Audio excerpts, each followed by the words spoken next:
जय हिंद दोस्तों, एक बार फिर से आपका स्वागत है आपकी अपनी कोचिंग क्लास ड्रीम अकेडमी पर, जहाँ होंगे आपके सपने पूरे।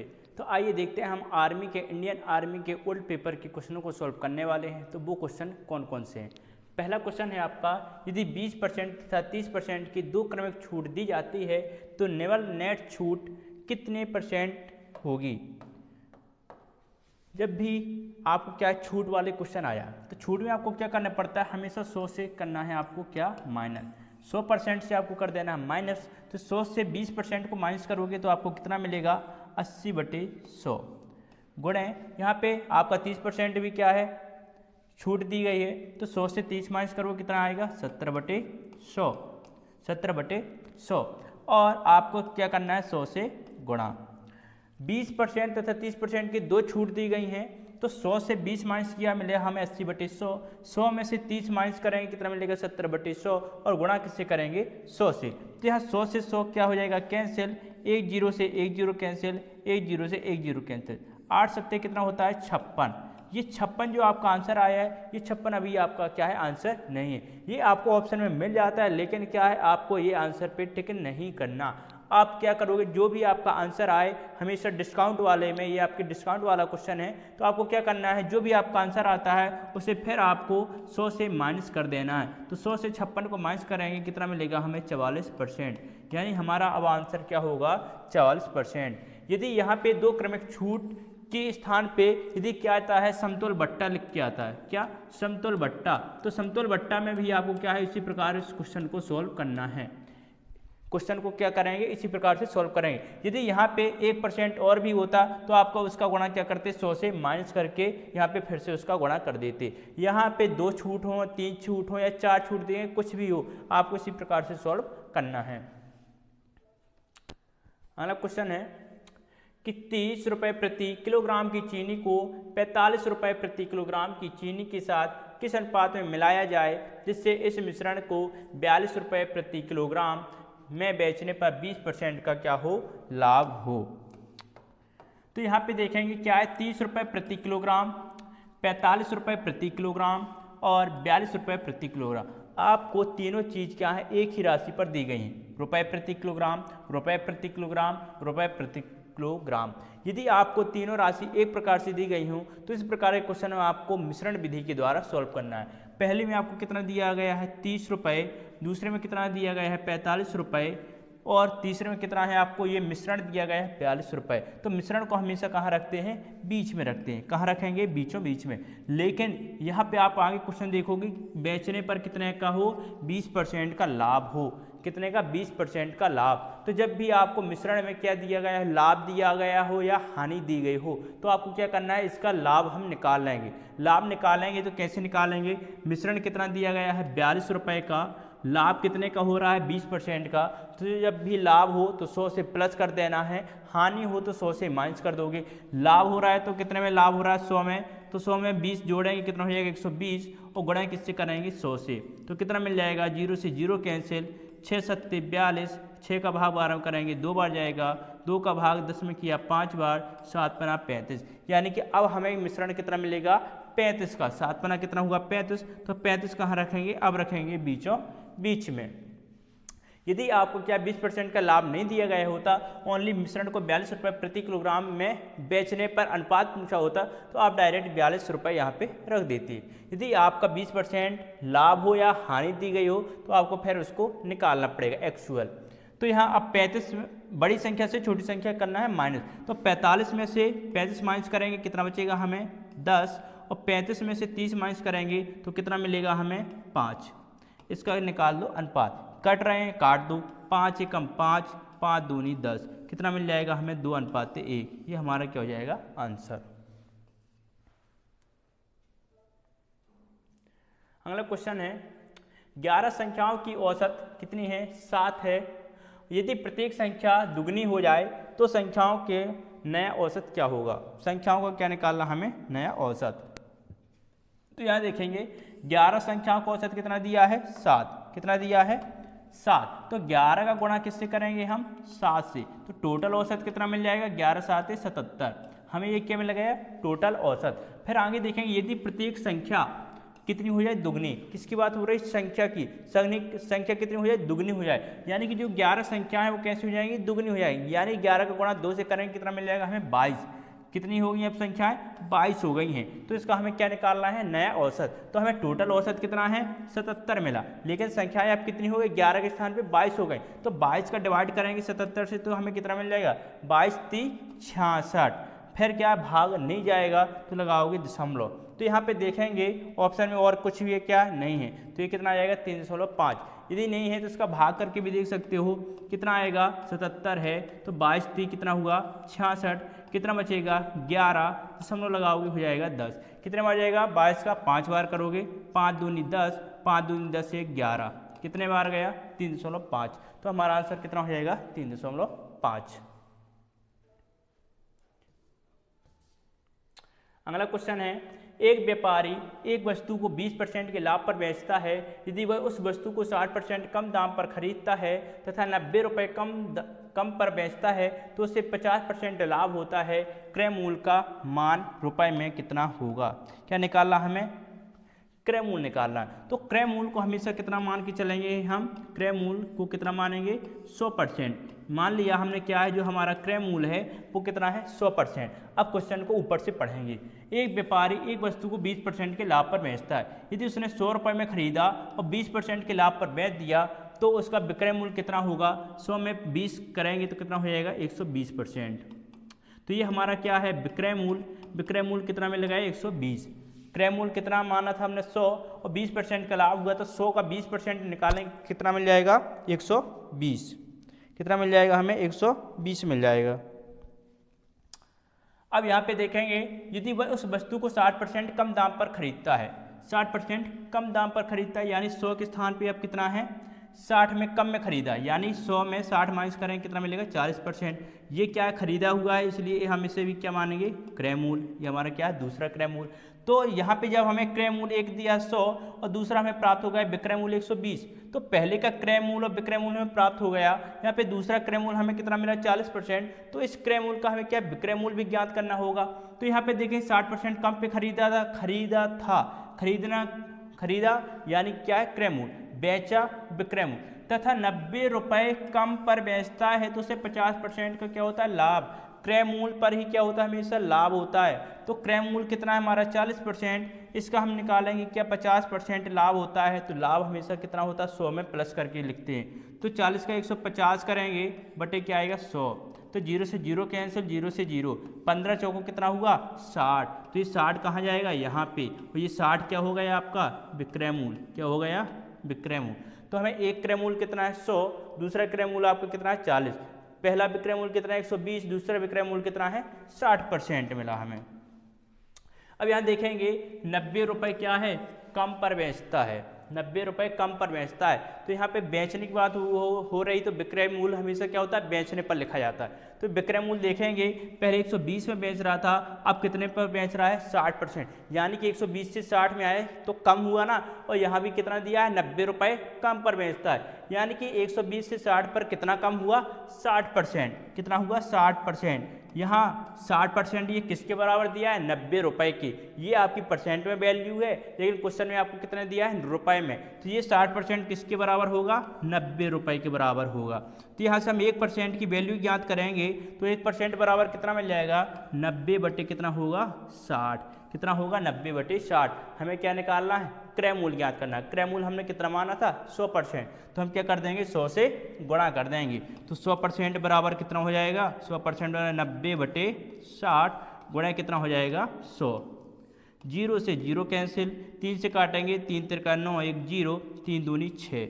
2 का भाग करेंगे 10 में कितने बार गए, 5 बार। और 3 का गुणा किया, 30 का गुणा किया 5 में कितना हो जाएगा, 150। तो 150 हमारा क्या हो जाएगा, आंसर।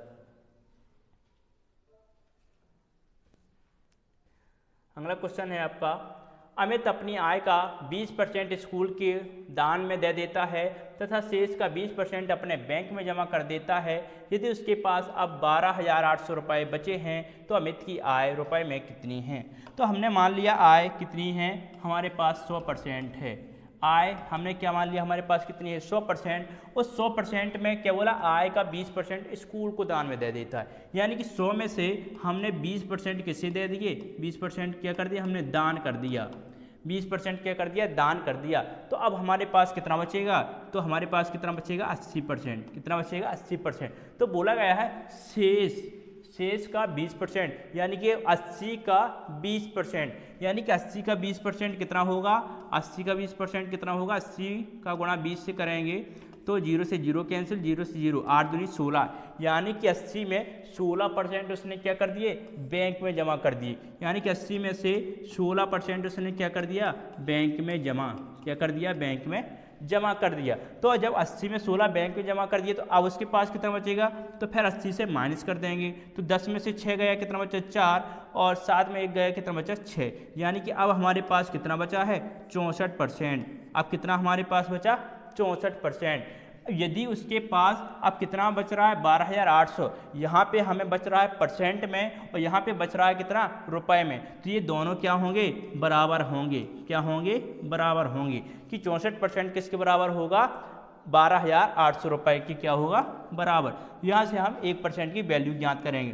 तो 1% बराबर कितना मिल जाएगा हमें, 12,800 का डिवाइड किससे करेंगे, 64 से कर देंगे। किससे कर देंगे, 64 से। तो इसे डिवाइड करेंगे किससे, 4 से काट दो तो ये कट जाएगा, 4 एकम 4, 4 छंग 24, 4 ती 12, 4 दूनी 8, 2 जीरो, और किससे कट जाएगा 16 से, 16 दूनी 32 और 2 जीरो। यानी कि 1% की वैल्यू कितनी है, 200 रुपये है। हमें क्या निकालना, अमित की आय। तो आय हमने कितनी मानी थी 100%, तो ये 1% बराबर 200 है। तो 100% बराबर कितनी हो जाएगी आपकी, तो 100% बराबर हो जाएगी आपकी कितनी, 200 में 100 से कर देंगे गुणा, कितना हो जाएगा आपका 20,000 रुपये।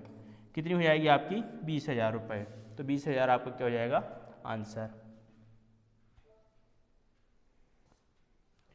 अगला क्वेश्चन है, यदि किसी वर्ग की प्रत्येक भुजा को 10% बढ़ा दिया जाए तो उसके क्षेत्रफल में कितने प्रतिशत की वृद्धि होगी।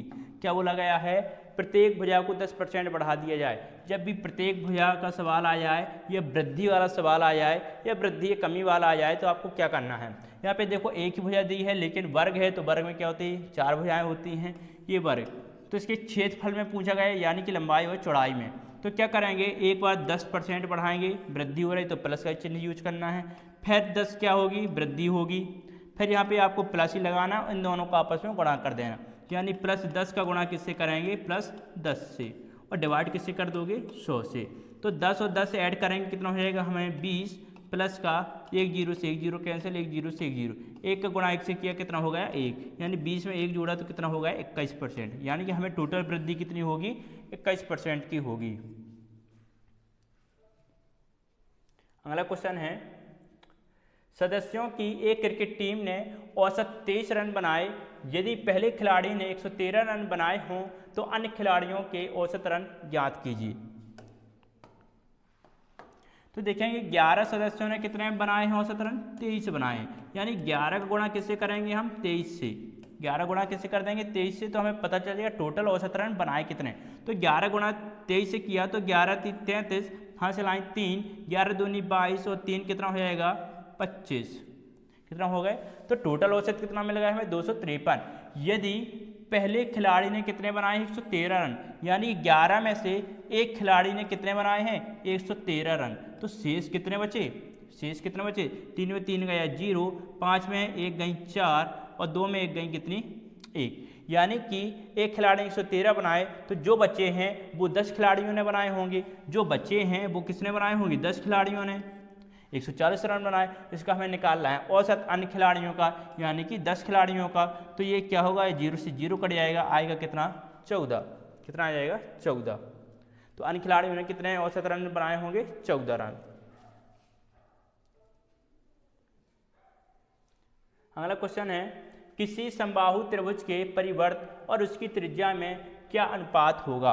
क्या पूछा गया है कि त्रिभुज के परिवर्त और त्रिज्या में क्या अनुपात होगा। परिवर्त में से कहा जाता है बाहर की त्रिज्या और अंतर त्रिज्या, ठीक है ना, मीन्स परित्रिज्या और अंतर त्रिज्या, अंतः त्रिज्या, ये पूछ लिया जाता है। ये वही क्वेश्चन है, परिवर्त पूछ दिया गया है, यानी कि परित्रिज्या पूछा है और इसकी त्रिज्या मीन्स अंतर त्रिज्या का अनुपात पूछा गया है। तो आपको ये क्वेश्चन सीधे याद ही कर लेना है कि परित्रिज्या और अंतर त्रिज्या का अनुपात हमेशा कितना होता है, 2:1 होता है। अंतर त्रिज्या में आपको याद रखना छोटी आती है और परित्रिज्या में क्या आता है, बड़ा होता है, तो यानी 2:1 होगा। यदि इसी में क्वेश्चन पूछ दिया जाए अंतर त्रिज्या और परित्रिज्या का अनुपात, तो अंतर त्रिज्या 1 होती है और परित्रिज्या कितनी होती है, 2, तो 1:2।